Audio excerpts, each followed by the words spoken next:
नमस्कार मो चैनल तरफ आपण मानक पुणी थे स्वागत। आज आसतु नड़िया चटनी बनैबा। नड़िया चटनी बनवाई स्वादिया नड़िया चटनी बनवाई भिडियोटी निश्चित भाव शेष पर्यंत देखिने। एवं तो रज पाखे आसला ओडिशार पुरपल्ली रे घरे घरे पिठापणार महकी उठिब। रजर मुख्य आकर्षण पोड़ पिठा ता संग को इडली चकुड़ी इत्यादि सब प्रकार पिठा प्रस्तुत हेब। पिठा संग को टिके चटनी नहेले जमा भी जमीबनी। तेणु ये स्वादिया चटनी प्रस्तुत करने वीडियोटी आप शेष पर्यंत निश्चित भाव में देखि नियंतु। भल लगे निश्चित भाव में लाइक करूँ, शेयर करूँ, सब्सक्राइब करूँ। सब्सक्राइब बटन पाखे थी बेल को क्लिक कर दे ऑल को क्लिक कर दिंतु। मोर प्रत्येक वीडियो नोटिफिकेशन आपन को मिल जाव। जदि मो वीडियो को पसंद आसे तो निश्चित कमेंट माध्यम जनइबे। आपण मैंने जदि मो वीडियो सदा बेले देखुता तो आपण मानक अशेष अशेष धन्यवाद। देखुंत एठार गोटे पैड़ अच्छी पैड़ पीवाक मो पु भारी भल पाए कि पैड़ पी सारी आनिला बेलू ता भर ये नड़िया बाहरला। अधालिया नड़िया चटनी खावाई भारी स्वाद लगे। ये चटनी प्रस्तुत करने मु पैड़ नड़िया को बाहर कर नहीं से नड़िया को आम छोट छोट खंड करी काटिदेबा। आ किछि बादाम नेबा, किछि बुट डाली नेबा, किछि भुसुंगा पत्र, सुखिला लंका, अदा, कंचा लंका ता सहित सोरिष एतिकी गले आमर सुंदर चटनी प्रस्तुत हो। एबे चलतु आम चटनी प्रस्तुत करने पूर्व प्रथमे कौन करवा गोटे कड़ई बसई नेबा। सब जिनस रेडी हो जाए। कड़ई भी ताती गलानी। एबे कड़ई रे 2 चम्मच तेल दे से टिके सुखिला लंका आ टिके जीरा दे फुटई नेबा। ता सहित कटा अदा और कंचा लंका भुसुंगा पत्र दे फुटई नेला परे ताकू आमे बादाम ऐड करवा। बादाम टिके फ्राए हो गला परे ए बादाम सहित सीधा सड़क भाव में बुट डाली भी पकई नेबा। आ बुट डाली को अल्प फ्राए करदेबा। बादाम बुट डाली टिके फ्राए हो गला परे आमर ताकू ठंडा कर नेबा। एबे देखंतु मो बादाम बुट डाली एठारे फ्राए कर नउछि। ए बादाम चटनी बा नड़िया बादाम बुट डाली चटनी खाइबा को बहुत स्वाद होता है। या समस्ते करी जानछंती। नड़िया चटनी प्रायतः सब लोग करथांती किंतु समस्त करवा प्रोसेस अलग अलग होता है। मु एभली चटनी घरे मो स्टाइल बनै थाए। देखंतु मु नड़िया समस्त जिनस एठारे प्रस्तुत कर नहीं। ग्राइंडिंग जार रे बुट डाली को देई सेथिरे कंचा लंका और अदा भुसुंगा पत्र अल्प दे ताको भल भाव में पेस्ट बनै नेबा।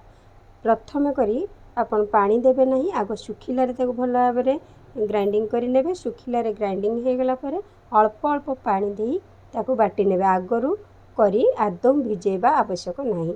10 मिनिट रे चटनी प्रस्तुत हो जिवो। एबे देखंतु हमर भल भाव में प्लेन हेकरी मु ताको बाटी नहीं जाइछि। आ सेथिरे मु लूण ऐड कर नैछि ताको भल भाव में गोळेई नैछि। टिके मोटालिया लागुछि। कहीं कहीं बहला चटनी खाइबा को पसंद करथांती तो पुणी कहीं कहीं पतला चटनी खाइबा को पसंद करथांती। आपण जदि पतला करिवे खाइबा पई पसंद करथांती तो एथिरे पानी ऐड करि परिबे। पानी सहित आवश्यक अनुसार स्वाद अनुसार लूण भी ऐड करि परिबे। एबे चटनी बटा प्रस्तुत हो जाइछि। बाकी रहिला आमे आकु फुटई नेबा। चलंतु आ गोटे कड़ई बसई नेबा। कड़ई रे फुटण पाई किछि भी आवश्यक नहीं। अल्प टिके अदा छेची रखिबे। 2-4टी सुखिला लंका आ किछि भुसुंगा पत्र किछि सोरिष हो गले आमर फुटण हो जिवो। एबे देखंतु कड़ई रे मु सुखिला लंका भुसुंगा पत्र सोरिष देई फुटई नउछि।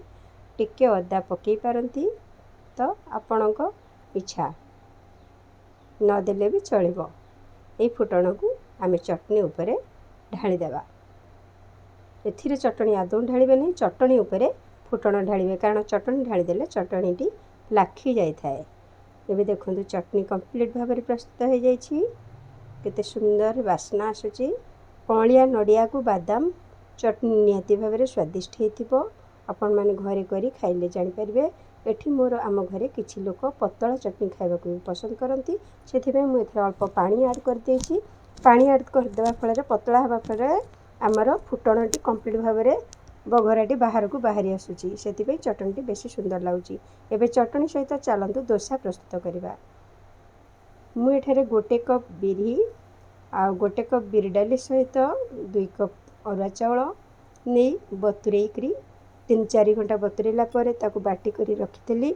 सारा राति ताकू बाहर रखीदेला मोर बैटरटी कंप्लीट भाव में फॉर्मेट हो जाइतिला। से मु अल्प सुजी ऐड करदेली। आवश्यक अनुसार लुण टिके खाइबा सोडा दे पतला भाव में गोलैकी रखी। डोसा बैटर रे सामान्य सुजी ऐड करने द्वारा डोसा क्रिस्पी होता है आ भारी स्वादिया लगी था।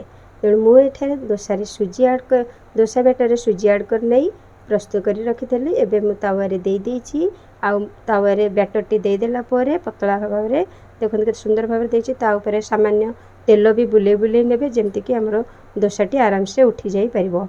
ता सहित मु डोसा मसला एठारे प्रस्तुत कर रखी। आलू सीझा बादाम मटर बीट गाजर और नड़िया को नहीं मुझे मसला प्रस्तुत कर रखी। एबे डोसा मसला दे देछि। डोसा भी रेडी चटनी भी रेडी। एबे आपण माने डोसा चटनी टेस्ट कर कहतु केमती हेछि। घरे निश्चित भाव प्रस्तुत करेंगे निजे खाइबे समस्त को खुआइबे आउ रज को भल भाव में एंजॉय करेंगे। भिडियोटी मोर केमती लगिला आपण माने कमेंट माध्यम निश्चित जनइबे। आशा करछि निश्चित भाव भिडियोटी आपको पसंद आसथिबो। सेतबेले जाय आपन विदाय नउछि। रहिली नमस्कार।